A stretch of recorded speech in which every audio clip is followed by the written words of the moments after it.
मुसलमान सुनते इब्राहिमी की अदायगी तो करना चाहता है, मगर महंगाई की वजह से जानवरों के व्यापारी और खरीदार भी नहायत परेशान दिखाई देते हैं। फैसलाबाद और इसके गिरदनवा में आगे मवेशी मंडियां कायम कर दी गई हैं, जिसमें नहायत खूबसूरत और जादे नजर जानवर खरीदारों की तवज्जो का मरकज बने हुए हैं, मगर जानवरों की कीमतें खरीदारों की पहुंच से दूर हैं। इस मौका पर खरीदारों का कहना था कि सुन्नत इब्राहिमी अदा करना अपनी जगह पे है, लेकिन बड़ी ईद जो होती है वो गोश्त की ईद होती है। हर बच्चे की, हर औरत की, हर बुज़ुर्ग की ये ख्वाहिश होती है, हर नौजवान की ये ख्वाहिश होती है कि वो खूबसूरत से खूबसूरत जानवर जो है वो लेके आए, ताकि वो भी खुश हो और अल्लाह भी उन पर राज़ी हो जाए।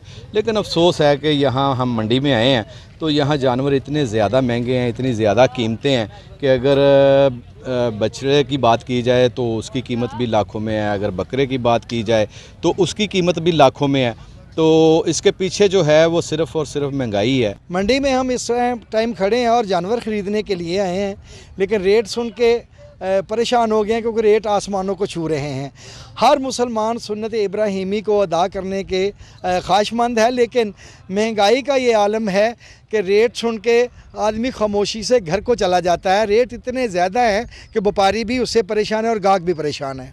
व्यापारी और खरीदार दोनों ही हुकूमत से मुतालबा करते हैं कि महंगाई के जिन को बोतल में बंद किया जाए, ताकि लोग सुनते इब्राहिमी की अदायगी कर सकें। कैमरा टीम के साथ वाच न्यूज़, फैसलाबाद।